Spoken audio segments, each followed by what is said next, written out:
चलिए अभी आप इस वीडियो पे आ गए हैं तो एक काम कीजिए, आपको केवल सोचना है अगर कंप्यूटर नहीं होता तो फिर क्या होता।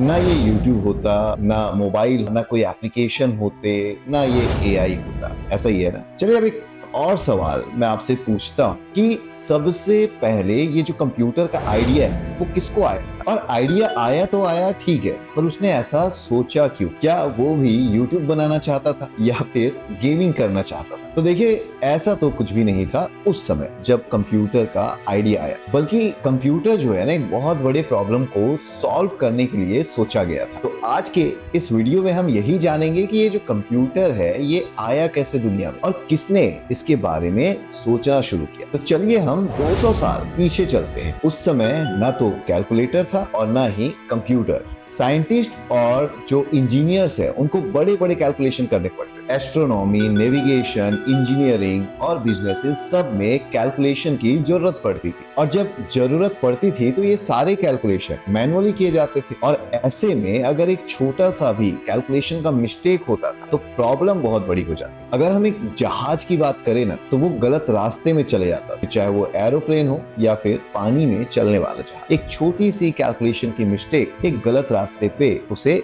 ले करके चले जाता। इसके अलावा इंजीनियरिंग के जितने भी प्रोजेक्ट होते थे वो फेल हो जाया करते, और साथ ही जो बिजनेस होते थे उसमें भी कई सारे लोग फेल हो जाया करते थे कैलकुलेशन की वजह से। तो ऐसे में दुनिया को एक ऐसे मशीन की जरूरत जो फास्ट कैलकुलेशन करे, जो एक्यूरेट कैलकुलेशन करके दे, जो रिलायबल भी, जो थके नहीं और जो गलती भी ना करे। बस फिर क्या, इसी प्रॉब्लम की वजह से कंप्यूटर का जन्म हुआ। तो देखिए 1830 के आसपास इंग्लैंड में एक मैथमेटिशियन थे, उनका नाम था चार्ल्स बैबेज। उन्होंने क्या देखा, जो कैलकुलेशन के टेबल्स होते हैं उसमें बार बार मिस्टेक हो रहे हैं। फिर एक दिन उनके मन में एक सवाल आया कि अगर इंसान कैलकुलेशन करता है तो इतनी सारी गलती करता है, पर क्या हो अगर कोई मशीन कैलकुलेशन करने लगे? फिर क्या, उन्होंने एक मशीन डिजाइन कर डाली, और इस मशीन में ना मेमोरी का आइडिया था, प्रोसेसिंग का आइडिया था, और साथ ही साथ इनपुट और आउटपुट का भी आइडिया इसके अंदर। अब जरा सोच करके देखिए, आज का जो कंप्यूटर है वो इसी प्रिंसिपल पे तो काम करता है। हैरानी की बात यह है कि उस समय टेक्नोलॉजी जो है वो इतनी स्ट्रांग नहीं थी कि इस मशीन को पूरी तरीके से बनाया जा सके, लेकिन ये जो आइडिया थी ना ये इतना पावरफुल था कि इसकी वजह से आज पूरी दुनिया बदल चुकी है। देखिए उसी समय चार्ल्स बैबेज के साथ एक और नाम जुड़ा हुआ है, एडा लवलेस। उन्होंने ये सोचा कि फ्यूचर में ये जो मशीन है ना ये केवल कैलकुलेशन के लिए नहीं रहने वाली,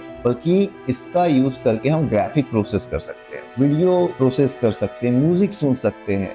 और उसी आइडिया की वजह से आज के समय में हम गाने सुनते हैं, वीडियोस यानी मूवीज देखते हैं, गेम्स खेलते हैं, और कंप्यूटर में अभी के समय में एआई का भी यूज करते हैं। तो देखिए उस समय से ये आइडिया एडा लवलेस के दिमाग में आ चुका था, और इसीलिए उन्हें कहा जाता है दुनिया का पहला प्रोग्रामर। तो चार्ल्स बैबेज का जो आइडिया था ना वो एक बीज था, और उसी बीज से कंप्यूटर बना। फिर कंप्यूटर की वजह से इंटरनेट आ गया, इंटरनेट की वजह से स्मार्टफोन आ गए, स्मार्टफोन की वजह से कई सारे मोबाइल एप्लीकेशन आ गए, और कई सारे मोबाइल एप्लीकेशन के आने के बाद एआई भी इसी वजह से आया, क्योंकि एक जमाने में चार्ल्स बैबेज ने कंप्यूटर के बारे में सोचा था। आज ये जो चैट जीपीटी है, एआई के जो टूल्स हैं, वीडियो एडिटिंग के जो सॉफ्टवेयर हैं, वीएफएक्स के जो सॉफ्टवेयर हैं, वो अपना कितने सारे जो काम है उसको कितनी आसानी से बहुत कम समय में पूरा कर देते। ऐसा ही है ना। अब इन सब की जड़ जो है वो केवल एक ही है, यानी कि एक सवाल है। वही सवाल जो चार्ल्स बैबेज के दिमाग में आया था कि